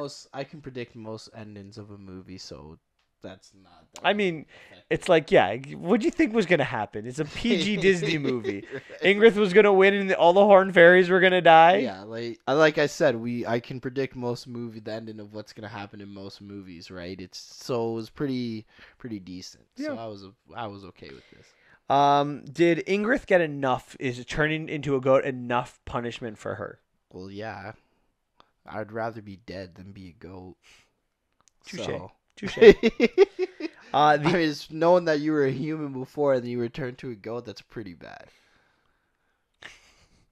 So the last scene is one morning, Aurora and Philip are at their window, and Maleficent shows up, and she says, Aurora asks her if she's staying. She says she is for a bit, and she says, I'll see you at the christening. Now, my question is, who's christening? Hers or Aurora's? Probably Aurora's. So you think she just sensed Aurora was pregnant? Yeah. So I guess this is my question, because the last scene we see in this movie is Maleficent flying with 2 children. I was wondering, were they hers maybe? No, it's just the kids that she saved. Okay. Fair enough. I thought you... Oh. I believe... I didn't know. When I saw that, I'm like, oh, those are because they saw the kids. Because in one of the scenes, it's like showing the kids trying to learn how to fly, but they're like, oh, kids shouldn't learn how to fly inside here. It sucks. And then they shows them flying all happy and stuff like out there. Yeah, that's fair. To show that they're free. Did you? So you like the ending, the last scene with Aurora flying with other? Sorry, Aurora, that Maleficent flying with the other fairies. That you like that? I didn't care for it. I think Aurora needed the final scene in this movie. I know it's called Maleficent, but it's Aurora's movie. I think she deserved it. I didn't even care. I didn't even care about the scene enough to even think about that. To be honest, I was okay with. If we really think about it, I'd rather prefer the Maleficent than Aurora. Aurora she's with her man. What else do you need to see? Yeah, that's true. Last time we saw her, she's all happy with the kingdom. Mother's a goat. Mother-in-law's a goat, and Maleficent freed the world, and everything's happy. Typical Disney ending. Yep, it's about right. Did we need this sequel? Now that we've talked about this movie, did we need it? No, but whatever. It's here. It exists. And it's not the worst sequel in the world. Yeah, and it's not terrible. It's not by any means. It's not a terrible movie. Yeah. It's not great. It's not terrible. But that's how I felt about the first one. I felt the first one was a good movie, but it wasn't a great movie. What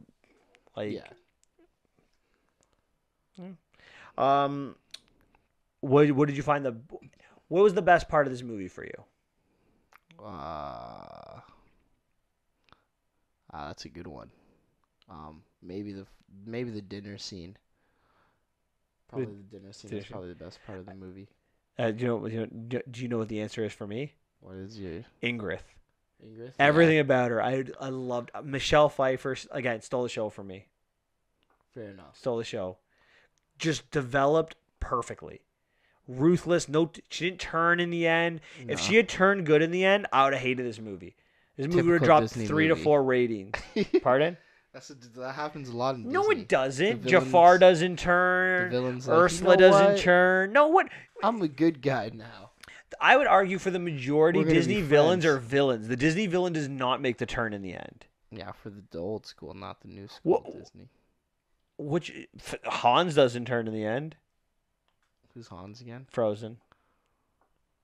Oh yeah, he's that one guy. Oh yeah, he is the best. Mother Gothel doesn't turn in the end. Tangled. Who's that? Oh, Tangled. I remember Tangled. Coco, the villain, doesn't turn in the end. So what's his face? The guy who killed his killed his grandfather or great grandfather. Just saying. Okay, you named 3 movies. 3? Congratulations. How about you name one? One Disney movie. We don't have to name. No, that's what I thought. We all know the villains. Like, you know what? Star Wars. There you go. That's not a Disney movie. Yeah, it is. Disney animated. You know we're talking animated here. No, Disney owns it. Oh boy. Then you're right. If we're going by live action, there's a ton. Mm-hmm. All right. What are you giving this? Or is there anything else you want to talk about with this movie? No. So what would you give this movie out of 10? I give it a 7.5. It's pretty good. The Moors creatures bring it down. Maleficent was very great and good in this movie for me. I really enjoyed her. And every scene she was in, I liked Michelle Pfeiffer as the villain. Just terrible tactics and war-wise. I'm an expert. I defeated both Total War, Warhammer many times. So if they need help on tactics, just call me. I think this is a good movie. Not a great movie, not a bad movie, not an okay movie. I'm giving it a 7 out of 10. Just good. I didn't like a lot of the plot aspects to it, what they added, and I just can't get over it. Now, granted, I know you're probably going to say, oh, I'm nitpicking with it, and maybe I am. But to me, those horned fairies were not adapted nicely into the story. And you talk about the last sequence. I don't mind the last sequence. I just don't understand. It was really rushed, really quick. She came up with a plan to an adversary she didn't even know about. And to me, that's -2 right there. Fair enough. And then I'll make the other -1 on the little things here and there. I felt a lot of the plot was forced together. So I'm giving it a 7. All And right. those are the movies that came out this week. So we're going to go to the vault and talk about the original Zombieland. And Xavier, are you glad I made you watch this movie, or would you have been fine if you had never seen it? To be honest, it's a good movie, but I would have been fine if I'd never seen this. Wow. Okay. Okay. All right, Xavier, give me your opening thoughts. Yeah, so I'm not gonna lie, Zombieland 2 gave me a little bit more higher hopes than I did. Because you said this one was the better one, but clearly it is not. It's still great. I like seeing the introduction of Columbus and Wichita and Little Rock and Tallahassee. Great scenes, you know. But yeah, after seeing Zombieland 2, it's like kind of the same recipe. So maybe you're right. I can wait a little bit before I see the sequel. Seeing it back to back, it kind of does kind of seem like, oh, now more to think of it, it kind of feels like the same movie. No, I'm just kidding. But yeah, that's pretty much my opening thoughts on the movie. I really enjoyed this film, and rewatching it this week, it was just as good on the rewatch. Look, we can talk a lot about zombies, and sure, there were zombie movies before Zombieland, but I feel like Zombieland arguably is the best zombie movie ever made. It's way better than watching The Walking Dead. I know, hot take. Well, it's funny because in the second one, Emma Stone was trying to get characters from The Walking Dead to show up in Zombieland too, trying to show a little like funny thing, but it never happened. That would have been good. That would have been a really good gag. That would have been a great gag. What I really liked about it, I liked the humor element. It was funny. I laughed the entire time. The characters were all great, and they each added something special to the movie. I mean, you said it when we were talking before, and I agree. Woody Harrelson stole the show. Mm-hmm. His character, like the little running gags that he has, the Twinkie aspect, the aspect of how he like lost a dog, which really turned out to be his son. Just a really, really good touch. I like the rules and how they appear on screen all of the time. Yeah. I really like the interactions of the characters. You know, the girls continually conning out the boys and everything they're doing. I liked the relationships between like Columbus and Tallahassee and like their banter back and forth. I love the Tallahassee and Little Rock father-daughter relationship that begins to emerge midway through the movie.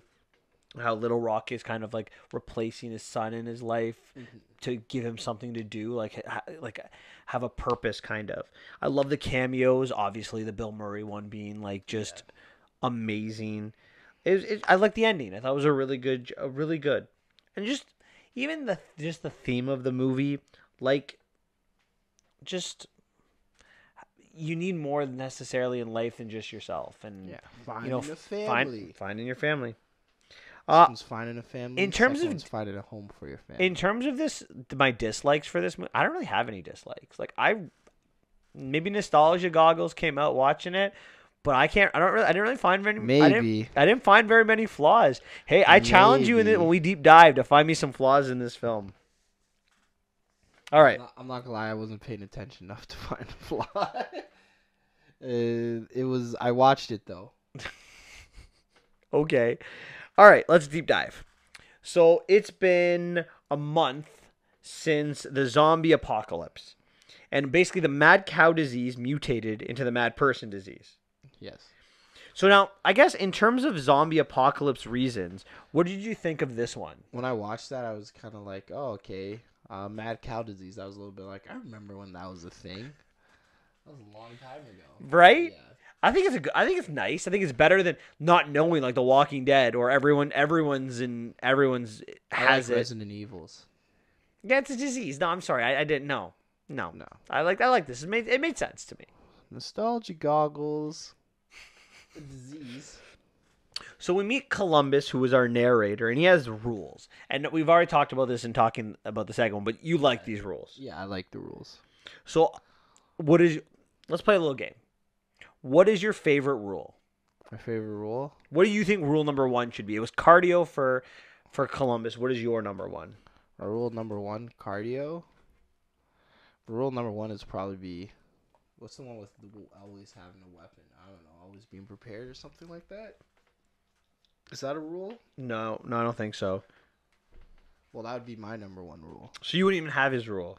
I'd have cardio, but I'd add a new rule like always have a weapon. Bathrooms. My favorite rule, I think double tap too. Double tap's very important. People don't even do that with live people in movies, so double taps might be number one. I mean, cardio makes a lot of sense to be the number one rule because you don't have to be the fastest person. You just have to be faster. Yeah, but when everybody's dead, you just have to be faster than the next person. Yeah. So the fat people, that was pretty funny. The fat people got killed first. It's cardio, so I'd be killed. I like the beware of bathrooms as your number 2. As your number 3 rule. Yeah, that's good. I think though, if I had a rule, it would be his 7th rule: travel light. Travel light. I think that's a really important one. That's your number 1. I think that'd be my number 1. You're definitely dying. Yeah, when you're carrying all your stuff on you and all your cardio. No, I agree with travel light, but I agree with the other ones 7, too. But wouldn't be number 1. Do you know that no attachments is number 5 on his list? Wow.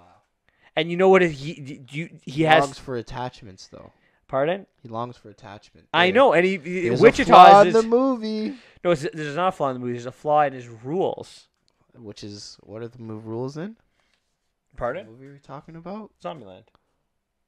And it has rules. So I think there's a flaw in the movie then. Oh.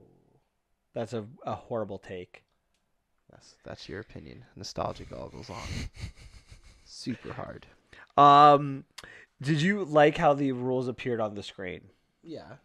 Good I touch. did not like it. Well, I'm just saying. A good editing touch. So Columbus, on his way back home from college, he's trying to go back to Columbus. He meets Tallahassee, who basically is violent in killing zombies. He doesn't appear to be very social. Not that ever changes. He's looking for Twinkies the entire movie. He's missing his puppy that was killed by zombies. That we find out later was his son. What do you think of Tallahassee? Tallahassee, pretty interesting character. I liked him. It's funny. He's the kind of guy that kind of feels like he actually would survive in a zombie apocalypse. To me, he steals the show. He's brilliant. He's hilarious. Everything about him, just exactly what you said. This is the guy that's going to survive the zombie apocalypse. Yeah. Unlike Rick, who would not survive a zombie apocalypse, even though he did for many years. Walking Dead. Oh, right. Oh, yeah. I was like... So what do you think of them naming themselves after the cities they're from? I thought it was like... Isn't it like states? Or cities. Columbus is in Ohio. Wichita's in Kansas. Tallahassee's in Florida. Oh. Little Rock's in Arkansas. It just depends where you're from. Oh, Nevada. Oh, okay. Yeah, I thought it was pretty interesting. It's a lot more easier, and I kind of like that take. It's like a new identity. It's a new world. You gotta change. So that's why it's a new identity, who you are. No, I like it. The only problem is like whatever insight that I just said, but whatever. My only problem with it is like it's great when you're living in like California, but what happens like when you actually are in Columbus? You have a different name. Like, I'm Columbus. They were never in Columbus. So. I know, but that's the thing, right? Like, if the 4 people we see are from 4 different cities, but what about if they're from the city that you're actually in? What happens if like they're traveling to like Little Rock? Like, what do you call Little Rock? Little Rock, and Little Rock. Little Rock. Hi, Little Rock. No, not you, Little Rock. Yeah, no, you one in the back. Little Rock. No, farther back. Yeah, you, Little Rock. Everyone's gonna be named Little Rock. But if you're all from Little Rock, like think of it from Hamilton, right? Yeah, but not everybody there's not a lot of survivors. That's true, but very limited. But if I was living in Hamilton, every survivor in Hamilton would call themselves Hamilton. So let's say of the 500,000 people living in our city, let's say 1,000 of them survived. Pardon? Maybe one's living. You're thinking 1. Yeah.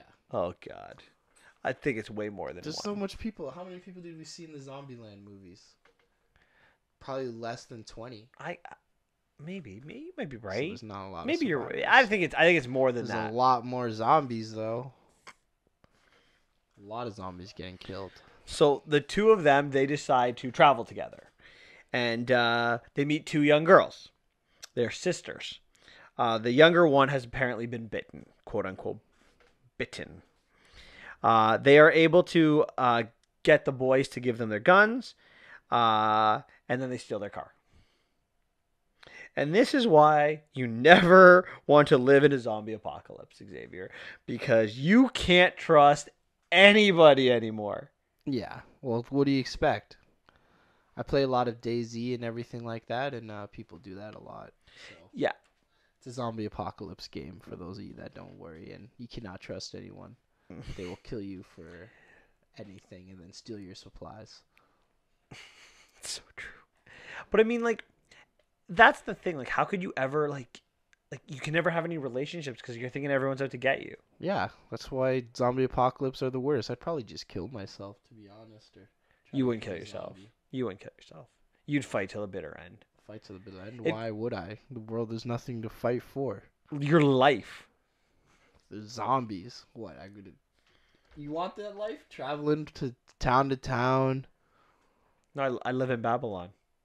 That's even worse. All these pacifists. Oh, we gotta stay to continent, man. So after they get robbed, they steal a yellow Hummer to go find their car, and they do, and it's empty. So they go into it, and then the girls, they con them again. Yeah. But this time they decide to work together. Should he come up with a rule for this? What, for getting robbed? Yeah. Not trusting people? Yeah, always check the back seat. Check your surroundings. I'm surprised that's not a rule. Clear the area. Because he does it a lot. Well, I mean, think about it. Like, when he sees these people, shouldn't he shoot first? Isn't that like that? That's rule number 25. Shoot first. Yeah. He doesn't follow a lot of his rules.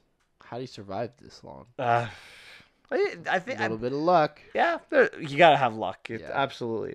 So they decide to work together. Wichita tells them that Columbus, Ohio, is gone. Mm-hmm. Why would he believe her? This is the one question I just didn't really understand. Why? So you have a flaw in your own movie. Wow. It's a very big nitpick, but yes, it's a flaw. Why would he believe her? Yeah. I don't know. 'Cause she's hot. Probably he doesn't seem to think straight whenever he sees a girl that he seems to be attracted. Yeah, we it's kind of a pattern that we see as the movie goes on. Yeah. So they decide to go to the Pacific Playland in Los Angeles. Of all places to go, the Pacific Playland. Why, hey man, that's what they remember as kids. Listen, man, they're going to LA. There's Universal Studios and Disneyland. Yeah, but Pacific Playland's their thing. Clearly, this is a copyright issue. That too. It's in Sony. It's a Sony movie, I think. Yeah. I don't know what movie it is. It could be a Sony movie. I think it's Columbia. So when they get to LA, they decide to go to Bill Murray's house because Tallahassee really likes Bill Murray, and Little Rock has no idea who Bill Murray is. Yeah, and he's gonna shoot her. And she's like, "How do you know who Bill Murray is?" It's like not knowing who Gandhi is. And she's like, "Who's Gandhi?" Yeah. So to be fair, she's 11. It's Bill Murray. Yeah, I didn't know who Bill Murray was when I was 11. Ugh.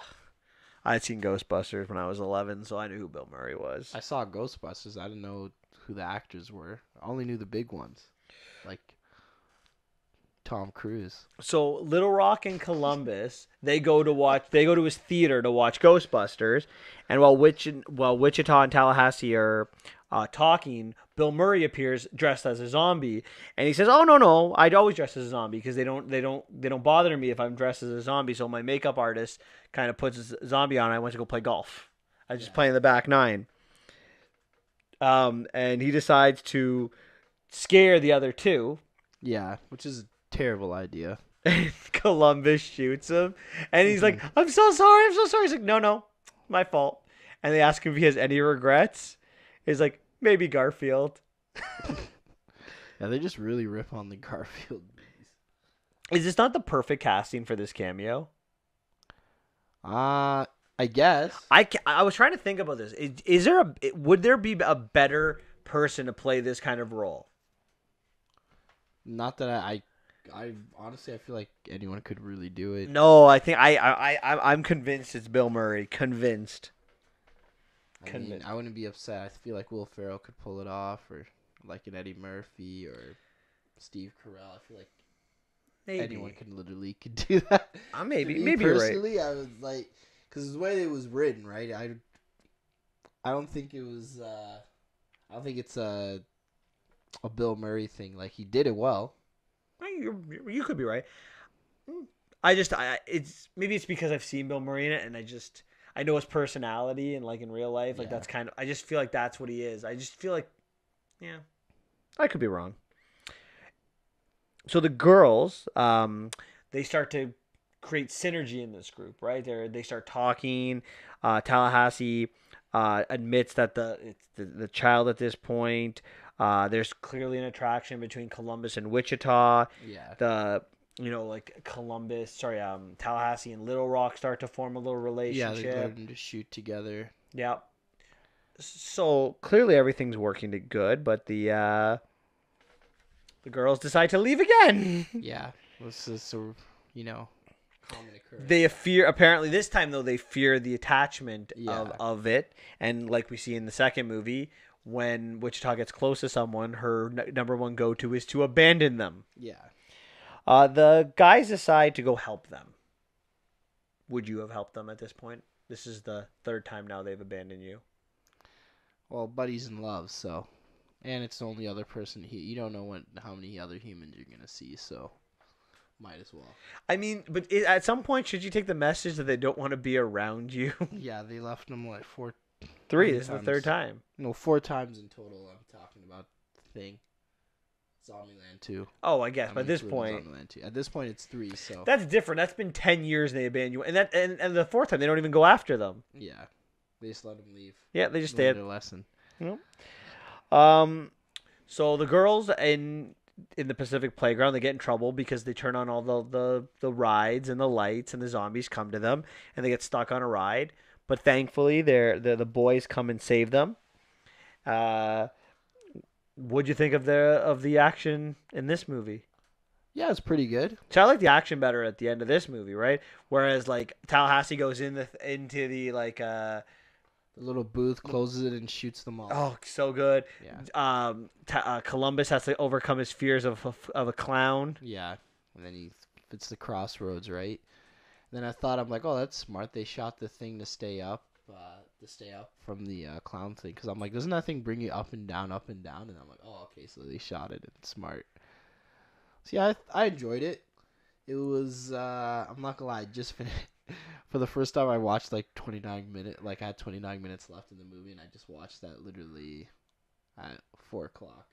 So I just finished it today. So just finished it just now, and yeah, it was pretty decent. I enjoyed the action sequence. A lot of killing, a lot of chasing. My favorite sequence is when Jesse Eisenberg used his cardio to run past that little spinning thing, and then it came on the other side and smacked those. That was good. I was like, oh, smart.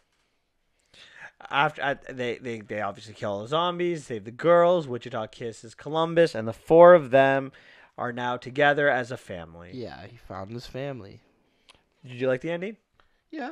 Why would I not? Oh, I did. I thought like it helped you deal with overcoming your fears, like clowns. Yeah. It was about finding your family, like you said. There was some good action into it. I thought it was good. Yeah, it was decent. What was your favorite part of the movie?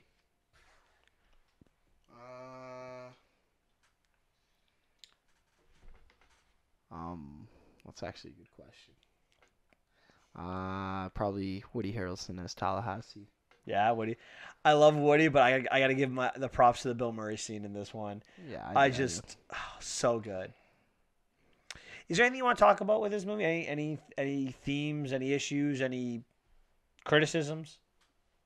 I don't know. Typical. It's pretty good. I didn't like it as much as the second one. Maybe you're right. Maybe it's because I saw the second one and kind of is pretty similar. And Now I think about it, it kind of feels a little bit like kind of the same movie, which It's very doesn't similar. hurt it.